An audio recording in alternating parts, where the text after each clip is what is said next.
So on May 5th, the Secretary of Defense signed and released a memorandum with the subject saying general/flag officer reductions. And the meat of this says they are going to reduce a minimum of 20% of the 4-star positions across the active component. They're going to reduce a minimum of 20% of general officers in the National Guard and an additional minimum 10% reduction in general and flag officers with the realignment of the Unified Command Plan. They also additionally released a video in conjunction with this. So let's give that one a listen. We're back with more DoD reforms. This one is General and Flag Officer Reductions. That's the official title. My title is Less Generals, More GIs. It's a historic one, and it's in keeping with President Trump's commitment to achieving peace through strength. We're going to shift resources from bloated headquarters elements to our warfighters. Let's take a bit of a trip down memory lane. In history, when we were fighting across the globe during World War II, we had a force that was 12 million strong. For that 12 million man element, we had 17 4- and 5-star generals. Today, we have 2.1 million service members with 44 4-star and flag officers. So it used to be a ratio of 1 general to 6,000 troops. Today, it's 1 general to 1,400. More generals and admirals does not equal more success. Now, this is not a slash and burn exercise meant to punish high-ranking officers. Nothing could be further from the truth. This has been a deliberative process, working with the Joint Chiefs of Staff with one goal: maximizing strategic readiness and operational effectiveness by making prudent reductions in the general and flag officer ranks.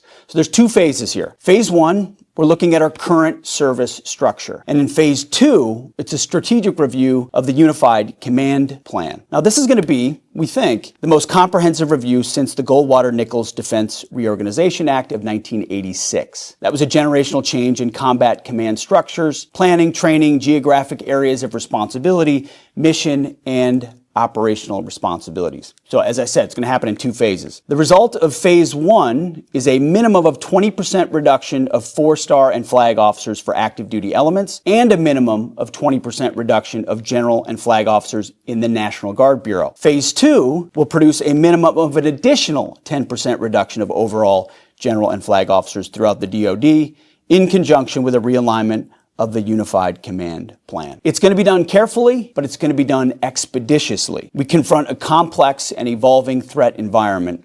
We cannot afford to wait. We got to be lean and mean. And in this case, it means general officer reductions.